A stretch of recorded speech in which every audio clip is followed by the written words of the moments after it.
first I thought this was fake, but now TMZ is reporting that Sean Combs, aka Puff Diddy Love, might actually be released as soon as today.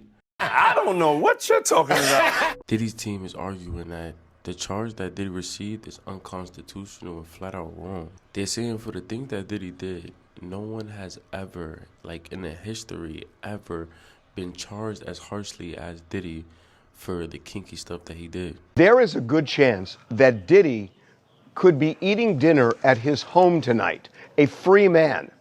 And that's because an appeals court is now hearing the review of the trial in which Diddy was convicted of violating the Mann Act.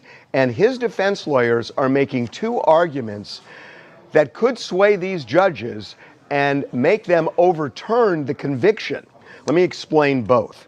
So the first is that the defense says that the violation of the Mann Act is to prohibit the transportation of prostitutes across state lines, and it's typically for commercial purposes. That's where they've used it before.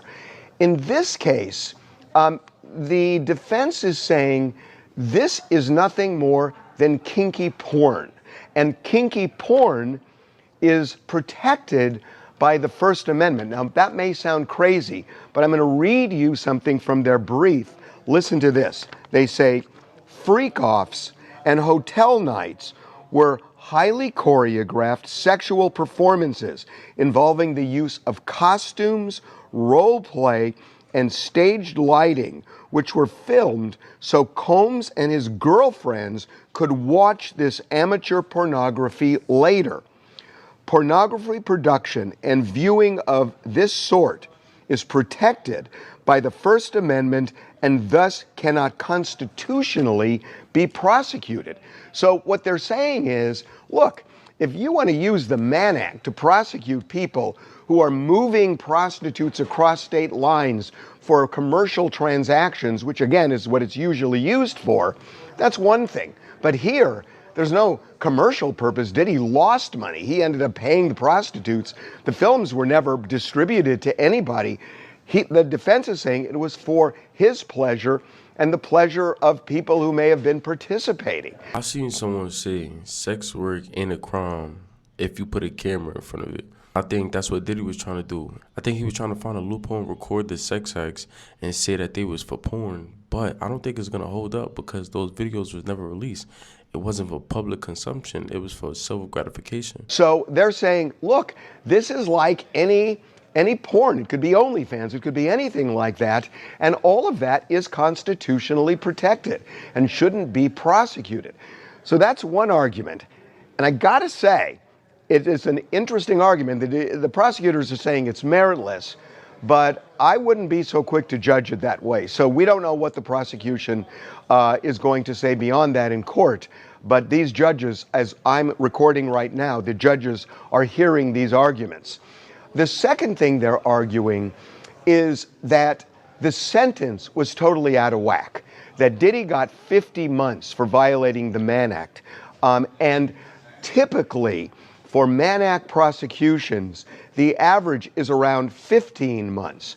And what the defense is saying is that the trial judge in this case considered all sorts of evidence that he shouldn't have, that the judge, even though Diddy was acquitted of racketeering and sex trafficking, and there was a lot of evidence presented about coercion and force, and the Cassie video was introduced into evidence, the defense is saying none of that should be considered because the Mann Act has nothing to do with that. But they're saying the judge's sentence was colored by all of those things, and the judge threw the book at Diddy when the judge should have just looked at the Mann Act violation and then sentenced appropriately. They're saying the appropriate sentence should have been around 15 months. Well, guess what? Diddy has already served 19 months. So, if either of those arguments fly, if the appellate court believes that this is constitutionally protected porn, or if the appellate court believes that the sentence was out of whack and 15 months is more appropriate, either one of those, Diddy is a free man. So the oral argument, as I said, is going on right now. Typically, and I'm sure it's going to happen in this case, the judges are not going to rule from the bench. That just never happens. So they will meet and confer, as they say, and write an opinion. But sooner rather than later, if the appellate court buys what Diddy is trying to sell, he could be a free man relatively. I'm not even going to sit here and lie to y'all. I'm not a legal expert, so I don't know which way this case is going to go. I don't know if he's going to get released today, or I don't know if they're going to shut down his appeal. But what I do know is that whatever he was doing was freaky. That's it. I don't know if he should go to jail for it. If he was doing it by force, then yeah, he should go to jail for it. But if he was doing it with the consent of the females, there should be no problem. They bring up a case that they're citing and everything, and it's Vaughn and Johnson, which is in her 100-page brief. But basically, the judge wanted to go into the fact that, and he read from Judge Subramanian's the transcript when he was going through the sentencing, saying, you know, he did consider some overlapping conduct, and that should be allowed overlapping conduct. So there's a difference here between acquitted conduct and overlapping conduct. And, you know, at the heart of it as well, I'll just sort of skip around a little bit. The government, Christy Slavic, when she got up there, she said, you know, this isn't actually acquitted conduct. This is admitted conduct. You know, we're talking about a guy who said he admitted to, you know, giving drugs to these women, which I guess would be coercion, plying them with drugs was the term used, and beating them, whatever.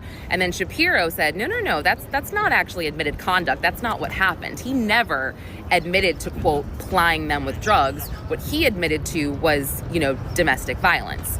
And it was Judge Baker who was sort of trying to lay it out for Shapiro, saying, okay, so what you're saying is Judge Subramanian, when he was sentencing Mr. Combs, he was sort of mixing and matching some of the acquitted conduct under some of these elements.